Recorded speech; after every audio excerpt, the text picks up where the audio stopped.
यह प्रस्तुति एक पुस्तक श्रृंखला से तैयार की गई है जिसका शीर्षक फाजी बनकर रह गए। सुभाष चंद्र बोस तो समाजवाद शब्द की जाप के बावजूद हिटलर के साथ मिलकर सोवियत संघ के खिलाफ लड़ते नजर आए।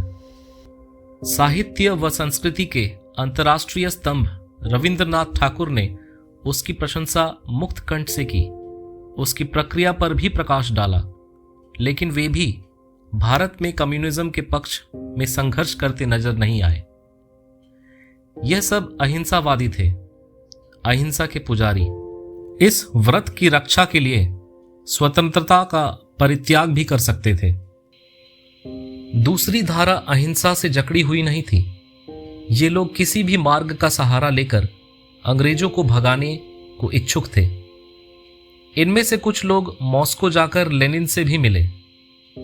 ऐसे लोगों में विभिन्न विचारधाराओं और राजनीतिक खेमों के प्रतिनिधि शामिल थे, लेकिन इन सब में साझी बात यह थी कि इन्हें यकीन था कि रूस ब्रिटेन के खिलाफ मुक्ति संघर्ष में भारत की जनता का विश्वसनीय सहयोगी और मित्र है।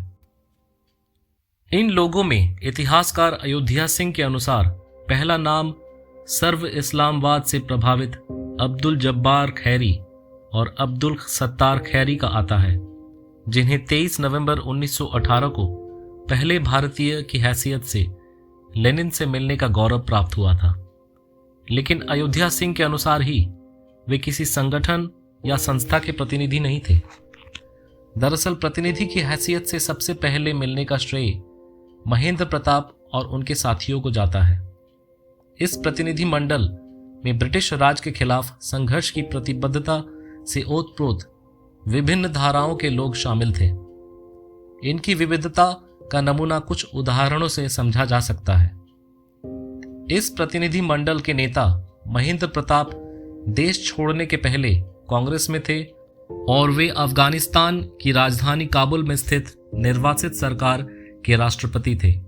इसके दूसरे सबसे महत्वपूर्ण नेता एम बरकतुल्ला सेंट फ्रांसिस्को में गदर पार्टी से जुड़े थे और वे उपर्युक्त निर्वासित सरकार के प्रधानमंत्री थे।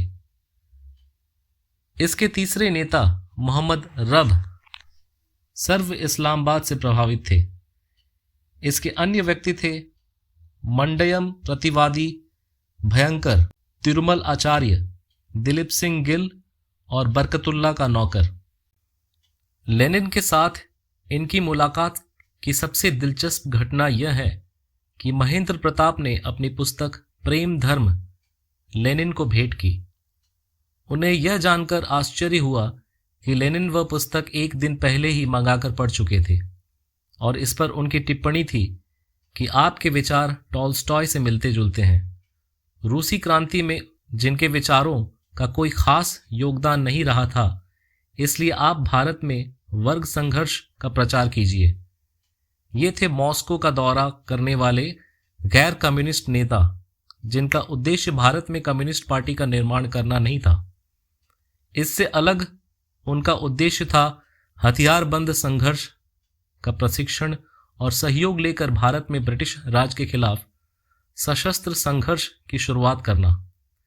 इस उद्देश्य से कई लोगों ने ताशकंद मिलिट्री स्कूल में प्रशिक्षण भी लिया, लेकिन वे इस दिशा में कदम नहीं बढ़ा सके क्योंकि इन्हें रास्ते में ही गिरफ्तार कर लिया गया और इन पर मुकदमा चला, जिसे पेशावर षड्यंत्र केस के रूप में जाना जाता है।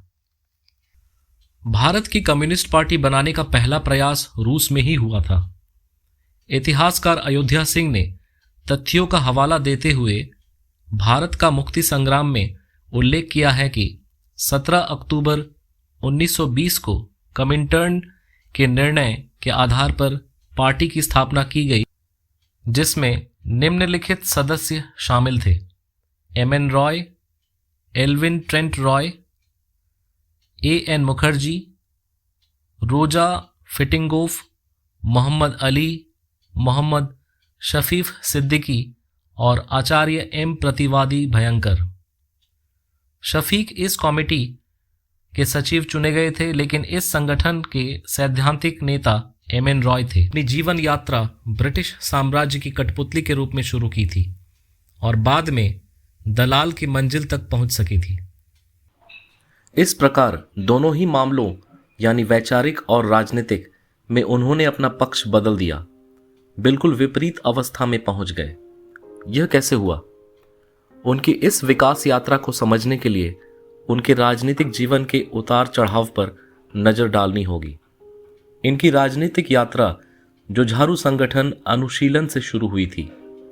इस संगठन के कार्यभार थे ब्रिटिश दासता के खिलाफ राष्ट्रवाद का प्रचार, हथियार संग्रह का प्रयास, अंग्रेज अफसरों पर हमला, संगठन का खर्चा जुटाने के लिए राजनीतिक डकैतियां और विदेशों से धन संग्रह का प्रयास। राजनीतिक कार्यकलापों में जन भागीदारी का महत्व उन्हें न्यूयॉर्क में समझ में आया, जब वे कई अमेरिकी समाजवादी नेताओं और विचारकों तथा भारतीय नेता लाला लाजपत राय के संपर्क में आए। उनके जीवनी लेखक B.V. कार्निक ने इस बदलाव का बड़ा दिलचस्प विवरण दिया है।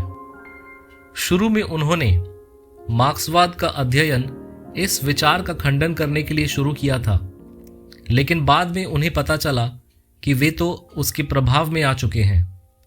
मार्क्सवाद से प्रभावित होकर वे मेक्सिको आए, जहां उनका परिचय बोल्शेविक नेता माइकल बारोदीन से हुआ। उसके बाद ही उन्होंने वहां की समाजवादी पार्टी को कम्युनिस्ट पार्टी का रूप दिया और उसके पहले महासचिव होने का गौरव प्राप्त किया। उसी पार्टी के प्रतिनिधि की हैसियत से वे कमिंटर्न की दूसरी कांग्रेस में आए और लेनिन की कॉलोनियल थीसिस में सुझाव देकर अंतर्राष्ट्रीय नेता की ख्याति पा सके। अब हम लौटते हैं भारत की भूमि पर कम्युनिस्ट पार्टी के निर्माण की ओर। हमारे देश के कम्युनिस्ट आंदोलन में इस बात पर गहरा मतभेद है कि कम्युनिस्ट पार्टी की स्थापना कब हुई, 1920 में या 1925 में। लेकिन ऐतिहासिक तथ्यों पर गौर करें तो बात यहीं टिकेगी कि यह काम 26 दिसंबर 1925 को हुआ। 1920 में जिस पार्टी केंद्र के निर्माण की घोषणा हुई थी, उसके नेताओं यानी विचारक या नेता के रूप में कोई आधार नहीं था और न ही विभिन्न शहरों में गठित स्थानीय ग्रुपों के नेताओं ने उन्हें अपना नेता के रूप में स्वीकार किया था। दूसरी बात यह कि कमिंटर्न के इतिहास में भी 1925 के संगठन को कानूनी कम्युनिस्ट पार्टी के रूप में मान्यता दी गई थी। कानूनी भारतीय कम्युनिस्ट पार्टी की उद्घाटन कांग्रेस दिसंबर 1925 में हुई और कोरिया की कम्युनिस्ट पार्टी की अप्रैल 1925 में। यहां कानूनी विशेषण जोड़ने का मतलब क्या है? संभवतः यह कि इस पार्टी के समग्र क्रांतिकारी चरित्र पर कमिंटर्न को यकीन नहीं था और उनका शक भी निराधार नहीं था। उन्हें लगा था कि जो ब्रिटिश सरकार मॉस्को से संपर्क साधने के अपराध में ही लोगों को गिरफ्तार कर लेती है, उसकी नाक के नीचे खुले पंडाल में कम्युनिस्ट पार्टी का निर्विघ्न अधिवेशन कैसे संपन्न हुआ। 19वीं सदी के यूरोप में भी प्रतिक्रियावादी अभिजातों से लेकर क्रांतिकारी पूंजीपतियों तक ने मजदूर वर्ग पर समान रूप से दमनकारी रुख अपनाया था। दरअसल ब्रिटिश सत्ता इस बिंदु पर आश्वस्त थी कि इस सम्मेलन के आयोजक न तो रूस के संपर्क में है और न ही उनसे संपर्क साधने का इरादा रखते हैं। इसका इस तरह आश्वस्त रहना निराधार भी नहीं था। इस सम्मेलन के आयोजक सत्य भक्त इसी विश्वास के कायल थे। उन्होंने कानपुर षड्यंत्र केस में संसद में अपने बचाव में ब्रिटिश सरकार के इस तर्क पर यकीन कर लिया था कि उसने उन पर मुकदमा इसलिए नहीं चलाया है कि वे कम्युनिज्म में विश्वास करते हैं, बल्कि इसलिए कि ये लोग ब्रिटिश सरकार को उखाड़ फेंकने की साजिश रच रहे थे। उस समय ब्रिटेन में लेबर पार्टी की सरकार थी और ब्रिटेन, फ्रांस सहित कई देशों के मजदूर संगठनों ने इस केस में पैसे भेजकर सहयोग किया था। ऐसे ही मजदूर संगठनों के प्रभाव में लेबर पार्टी के सांसद अर्ल विंटरटन के सवाल पर सरकार ने उक्त जवाब दिया था। यह सरकार को चकमा देने की सत्यभक्त की कार्यनीति नहीं थी, बल्कि सचमुच वे ऐसी कम्युनिस्ट पार्टी चाहते थे जो कमिंटर्न से कोई संबंध नहीं रखने की नीति पर चले। सरकार की नेक नियति पर उन्हें विश्वास संभवतः इसलिए होने लगा था कि कानपुर षड्यंत्र केस में उन्हें अभियुक्त बनाया गया था। प्राथमिक जांच में इन पर मुकदमा चलाने का निर्णय भी हुआ, लेकिन अंतिम अभियोग पत्र से इन्हें मुक्त कर दिया गया। लेकिन इस सम्मेलन में सब कुछ हो गया उनकी इच्छा के विपरीत। पार्टी की केंद्रीय कमेटी में ऐसे लोगों का दबदबा बन गया जो कमिंटर्न से संबंध बनाए रखने को इच्छुक थे। इसी निर्णय के विरोध स्वरूप सत्यभक्त ने थोड़े ही दिनों के बाद पार्टी छोड़ दी थी और 1926 में राष्ट्रीय कम्युनिस्ट पार्टी का गठन किया था, जो थोड़े ही दिनों के बाद राजनीतिक पटल से गायब हो गई। कम्युनिस्ट पार्टी की स्थापना की तारीख के मामले में उभरे विवाद पर थोड़ी चर्चा जरूरी है। यह विवाद ज्यादा तल्खी के साथ 1964 के बाद उभरा, जब पार्टी भाकपा और माकपा नाम से दो धड़ों में बंट गई। इस बहस को यहीं छोड़कर अब हम मुख्य विषय रूसी क्रांति के सबक की ओर बढ़ते हैं, और इसके लिए जरूरी है कि इस पार्टी के संस्थापकों की वैचारिक और राजनीतिक कमजोरियों की ओर ध्यान दिया जाए। यह काम दो कारणों से जरूरी है। पहला कारण है कि पार्टी अपनी इन कमजोरियों से पूरी तरह उबर नहीं पाई, अपने सर्वोत्तम दिनों में भी नहीं। दूसरा कारण है कि आजकल हताशा की बीमारी से त्रस्त मनोरोगियों का सबसे बड़ा जुमला है कि रूस की पार्टी ने 20 सालों में क्रांति संपन्न कर ली, चीन की पार्टी को 28 साल लगे, हमारे देश में 90 वर्षों में भी कुछ नहीं हुआ।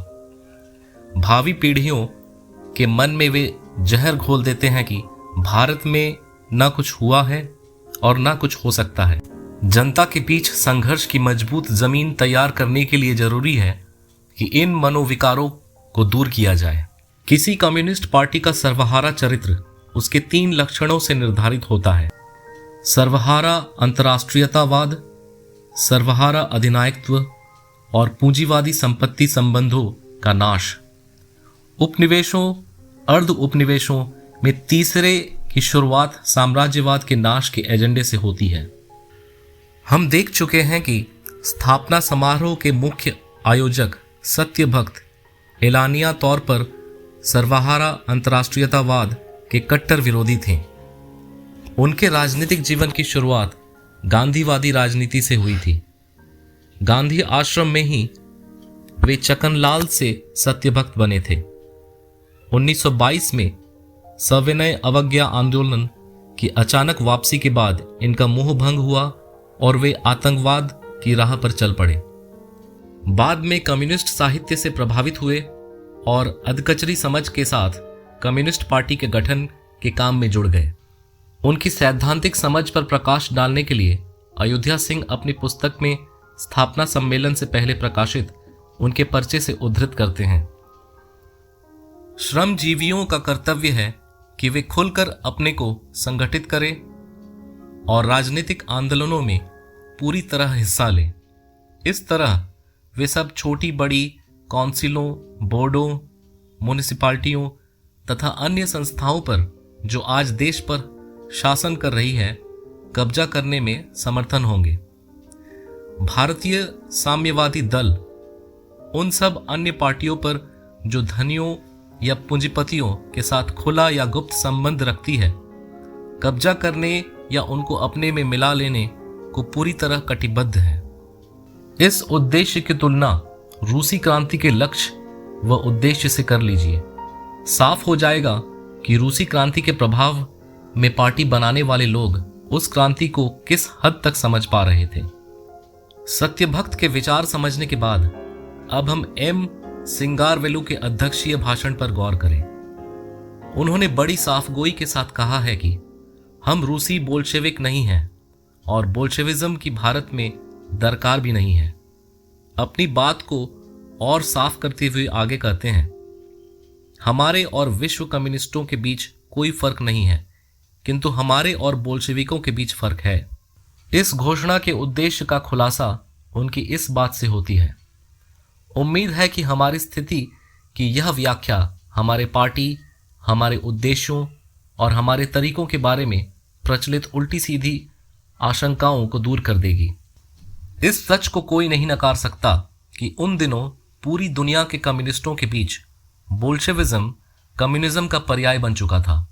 लेकिन भारतीय कम्युनिस्ट पार्टी की विडंबना थी कि वह बोल्शेविज्म से भिन्न राह अपनाने की घोषणा कर रही थी।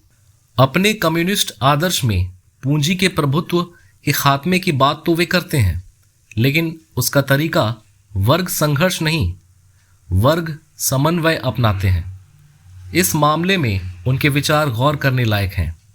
हमें उम्मीद है कि हम मजदूरों और किसानों की एकता के जरिए, उन्हें समझाने बुझाने के जरिए, प्रचार के जरिए और देश के अन्य राजनीतिक संगठनों के सहयोग से यह सब हासिल कर लेंगे। जाहिर है बोल्शेविकों ने यह कार्यपद्धति नहीं अपनाई थी। इस मामले में यह पार्टी सचमुच बोल्शेविकों से भिन्न रास्ता अख्तियार करने का मन बना रही थी। इस कड़ी में सम्मेलन की स्वागत समिति के अध्यक्ष हसरत मोहानी का भाषण भी उतना ही दिलचस्प है। इतिहासकार अयोध्या सिंह के अनुसार उनका भाषण प्रतिक्रियावादी था, क्योंकि इनमें इस्लाम को साम्यवाद से बड़ा बताया गया था। S.A. डांगे इस सम्मेलन में मौजूद नहीं थे, लेकिन उनका बम्बई ग्रुप इसमें जोश खरोश के साथ भाग ले रहा था। वे शुरू से अंत तक कम्युनिस्ट आंदोलन में अत्यंत विवादास्पद बने रहे थे। इसका मुख्य कारण कुख्यात डांगे पत्र है, लेकिन हम यहाँ इसकी चर्चा नहीं करेंगे। हम लोग केंद्रित रहेंगे उनकी वैचारिक कमजोरी पर। हम जिस वर्ग समन्वय की बात कर चुके हैं, उसका वैचारिक स्रोत इन नेताओं पर पूंजीवाद और सबसे बढ़कर गांधीवाद का प्रभाव था। इन नेताओं के बीच डांगे ऐसे व्यक्ति थे जिन्होंने गांधी और लेनिन के विचारों का तुलनात्मक अध्ययन कर उनके बीच समन्वय का आधार खोजने की कोशिश की थी। इस अध्ययन की सबसे बड़ी कमजोरी थी कि वह दोनों के उद्देश्यों को साझा मानता है और इसका विवरण इन शब्दों में देता है: मौजूदा सामाजिक बुराइयों, खास तौर से गरीबों की दुख तकलीफों की समाप्ति और निरंकुशता का खात्मा। आम आदमी की ऐसी समझ क्षम्य हो सकती है, लेकिन कम्युनिस्ट पार्टी के संस्थापक सिद्धांतकार की नहीं। यह कम्युनिस्ट आंदोलन के खिलाफ अपराध है, क्योंकि गांधी अहिंसा के मुखौटे में साम्राज्यवाद की सेवा करते थे और लेनिन साम्राज्यवाद के कट्टर दुश्मन और मजदूर वर्ग व उपनिवेशों की उत्पीड़ित जनता के परम हितैषी के रूप में स्थापित हो चुके थे। इस तरह की सैद्धांतिक कमजोरी के साथ भारत में कम्युनिस्ट पार्टी का जन्म हो रहा था। इसके अलग एक दूसरी कोशिश भी चल रही थी, जिसके केंद्र थे शहीद आजम भगत सिंह। यह नौजवान महज 23-24 साल की उम्र में भारत के क्रांतिकारी आंदोलन में मील का पत्थर बनकर शहीद हो गया। पूंजीवादी इतिहासकारों की कलम की स्याही स्वतंत्रता संग्राम के इस धारा के योगदान को स्वीकार करते समय सूख जाती है। कम्युनिस्ट विचारक भी उभरते मार्क्सवादी चिंतक के रूप में उनके योगदान को कोई खास तरजीह नहीं देते। यहां तक कि शहीद आजम की जेल नोटबुक की भूमिका में उनके सहयोगी शिव वर्मा ने भी इस धारा को टेरो कम्युनिज्म के रूप में ही चित्रित किया है। जो भी हो, उनके विलक्षण योगदान दो थे। पहला योगदान था कि उन्होंने स्वतंत्रता संग्राम की निम्न पूंजीवादी जुझारू धारा को मार्क्सवाद की ओर मोड़ दिया था, और दूसरा यह कि भारतीय पूंजीवाद और ब्रिटिश साम्राज्यवाद के परस्पर हितों की बढ़ती एकता और इस आधार पर दोनों के बीच राष्ट्र विरोधी जन विरोधी अटूट गठजोड़ की प्रबल संभावना को शुरुआती मंजिल में ही देख लिया था। उनके इस विश्लेषण में भारत के पूंजीपति और ब्रिटिश पूंजीपतियों के बीच गठजोड़ समानता के आधार पर नहीं, बल्कि दास स्वामी संबंध के आधार पर हो रहा था। यह बात उस समय के कम्युनिस्ट तो नहीं ही समझ पाए थे। आज के नक्सलवादी ग्रुपों के लिए इस मर्म को समझना आसमान के तारे तोड़ने जैसा कठिन काम हो गया है। इस प्रकार हमारे देश की कम्युनिस्ट पार्टी के निर्माण की प्रक्रिया में दो धाराएं आजू बाजू काम कर रही थी। एक धारा जन आंदोलन के गर्भ से पैदा हो रही थी, दूसरी जुझारू संघर्ष यानी आतंकवाद से। पहली धारा के रोम रोम में गांधीवादी दर्शन का प्रभाव था तो दूसरे पर आतंकवाद का गहरा असर था। दोनों के बीच संघर्ष व समन्वय स्थापित करने की गुंजाइश थी, लेकिन यह संभव नहीं हो सका। ऐसा इसलिए हुआ कि वैचारिक दूरी के साथ साथ आंदोलन को पर्याप्त समय भी नहीं मिला। बाद के दिनों में इस धारा के कई नेता कम्युनिस्ट पार्टी में शामिल हुए, बड़े बड़े ओहदों तक पहुंचे और इसी में रच बस गए। हिंदुस्तान रिपब्लिकन एसोसिएशन के भीतर वैचारिक संघर्ष की अवस्था पर ध्यान दे तो इसकी गहराई खुलकर सामने आ जाती है। इस क्रम में शिव वर्मा ने स्थिति का खुलासा किया है। सचिंद्र नाथ सान्याल का मानना था कि भारतीय मुक्ति संघर्ष का अगुवा मध्य वर्गीय नौजवान होंगे और मजदूर किसान उनकी सेना का निर्माण करेंगे, जबकि भगत सिंह इस समझ के कायल हो गए थे कि इसका अगुवा मजदूर वर्ग होगा। इसलिए मजदूरों व किसानों के बीच सघन राजनीतिक काम पर जोर देना चाहिए। दूसरी बात यह कि सचिंद्र नाथ सान्याल को यह सिद्धांत भी नहीं पच पा रहा था कि सत्ता मजदूर वर्ग के हाथ में जानी चाहिए, तभी देश का कल्याण हो सकेगा, जबकि भगत सिंह इस बात के कायल हो चुके थे। भगत सिंह की जेल नोटबुक इस बात की साक्षी है कि वे क्रांतिकारी दर्शन और उसके विकास की प्रक्रिया को समझने के लिए कितना आतुर थे। भगत सिंह को अपने संगठन में कितना प्रतिरोध झेलना पड़ा था, इसका अंदाजा मैं नास्तिक क्यों हूं में उनकी टिप्पणी से लगाया जा सकता है। कभी कभी तो मुझे भी डर लगा कि एक दिन मैं भी कहीं अपने कार्यक्रम की व्यर्थता के बारे में आश्वस्त ना हो जाऊं। पूंजीवादी विचारकों के साथ भी वे क्रांतिकारी सिद्धांत के सवाल पर गंभीर बहस करते नजर आते हैं। उनकी बहस हिंसा अहिंसा के औचित्य से लेकर क्रांति में हिंसा के सदुपयोग और दुरुपयोग तथा क्रांति की निरंतरता, इनकलाब जिंदाबाद का मतलब के प्रश्न तक केंद्रित होती है। यहां उनके विचारों के विस्तृत विवरण में जाने की गुंजाइश नहीं है। फिर भी हम इनकलाब जिंदाबाद क्या है से कुछ अंश जरूर उद्धृत करना चाहेंगे। क्रांति का अर्थ अनिवार्य रूप से सशस्त्र आंदोलन नहीं होता। बम और पिस्तौल कभी कभी क्रांति को सफल बनाने के साधन मात्र हो सकते हैं। इसमें भी संदेह नहीं है कि कुछ आंदोलन में बम और पिस्तौल एक महत्वपूर्ण साधन सिद्ध होते हैं, परंतु केवल इसी कारण से बम और पिस्तौल क्रांति के पर्यायवाची शब्द नहीं हो जाते। विद्रोह को क्रांति नहीं कहा जा सकता, यद्यपि हो सकता है कि विद्रोह का अंतिम परिणाम क्रांति हो। यह छोटा सा उदाहरण अत्यंत सारगर्भित है, जिसमें क्रांति के शांतिपूर्ण विकास की प्रक्रिया और हरवे हथियार के साथ अचानक विस्फोट, विद्रोह और क्रांति के बीच द्वंद्वात्मक संबंध तथा प्रक्रिया और परिणाम के अंतर संबंध का अत्यंत बारीक खुलासा होता है। दोनों कार्रवाइयां लगभग एक ही कालखंड में चल रही थी, लेकिन जनांदोलन की धारा के नेताओं के आलेखों में हम इस तरह की दार्शनिक गहराई का अभाव पाते हैं। दूसरी धारा का सच है कि ब्रिटिश साम्राज्यवादियों ने इसे अंकुरण की अवस्था में ही कुचल डाला। यह काम इसलिए भी आसान हो गया था कि हिंदुस्तान सोशलिस्ट रिपब्लिकन एसोसिएशन के पास सैद्धांतिक रूप से परिपक्व नेताओं का समूह नहीं था और जनाधार का अभाव था।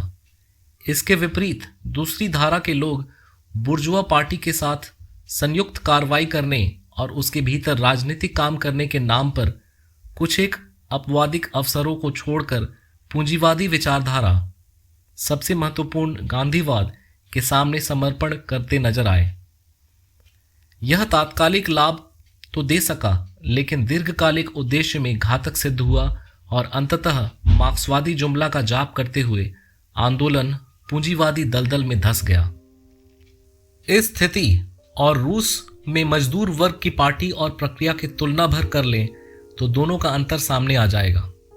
रूस में पार्टी की स्थापना 1898 में हुई, लेकिन एक संगठित पार्टी के रूप में उसने अपना काम 1903 में दूसरी कांग्रेस के बाद ही शुरू किया। पार्टी निर्माण के पहले रूसी मजदूर वर्ग के पास जारशाही के विरोध में जुझारू क्रांतिकारी संघर्ष की समृद्ध परंपरा थी, जिसे वहां के नौजवानों ने अपना खून बहाकर सुदृढ़ बनाया था। बाद में इस विरासत को मार्क्सवाद का दिशा निर्देशन भी प्राप्त होने लगा था। रूस के यह क्रांतिकारी ही उस धरती पर मार्क्सवाद के पहले वाहक बने थे। भले ही उन्होंने इसे अपने दिशा निर्देशक के रूप में पूरी तरह स्वीकार नहीं किया था, लेकिन इस पर सर्वाधिक गंभीर बहस रूस के इन्हीं क्रांतिकारियों के बीच चला था। इसके परिणाम स्वरूप जॉर्जी प्लेखनोव के नेतृत्व में रूस में मार्क्सवाद के प्रथम प्रचारक इन्हीं नरोदवादियों के बीच से निकले और इन लोगों ने क्रांतिकारी सिद्धांत के रूप में आतंकवाद की निरर्थकता पर निर्मम प्रहार किया। यह बहस 1880 के दशक में चली थी, जब जार पर हमले के बाद राजकीय दमन के फलस्वरूप नरोदवाद के विघटन का दौर शुरू हुआ। उसी समय कानूनी मार्क्सवादियों की एक धारा पैदा हुई थी, जिसके प्रवर्तकों ने आगे चलकर रूस की पूंजीवादी जनवादी पार्टी यानी कैडेट को जन्म दिया। रूसी मार्क्सवादियों ने इन दोनों धाराओं से वैचारिक संघर्ष चलाकर अपनी पार्टी का आधार तैयार किया था। वहां तब तक मजदूर वर्ग को पूंजीवादी राजनीतिक परंपरा में जकड़ कर रखने वाली कोई संसद नहीं थी। इस संस्था का बीज रूप यानी दूमा अस्तित्व में आया तब तक मजदूर वर्ग क्रांतिकारी शिक्षा दीक्षा में प्रौढ़ हो चुका था। किसानों के बीच जनवादी संघर्ष की अंगड़ाई पैदा होने लगी थी। इसी चेतना का प्रभाव था कि 1917 में जनता का विश्वास खो चुकी केरेंस्की सरकार ने जब संसद का प्रस्ताव लाया तो वह प्रस्ताव सर्वहारा क्रांति की आंधी में उड़ गया। इससे पहले हम संस्थापक नेताओं की जिस वैचारिक कमजोरी का जिक्र कर चुके हैं, उसका प्रभाव मजदूर किसान जनता पर उससे ज्यादा ही था, कम तो कतई नहीं। इसलिए जब तक अंतर्राष्ट्रीय कम्युनिस्ट आंदोलन हावी रहा, पार्टी की यह कमजोरी सुषुप्तावस्था में पड़ी रही। जब उसका प्रभाव घट गया, वह प्रभावशाली हो गई और जैसे ही उसका प्रभाव नष्ट हो गया, वही कमजोरी जानलेवा साबित हो गई। अगले अध्याय में हम कमिंटर्न की नीतियों का प्रभाव पर चर्चा करेंगे।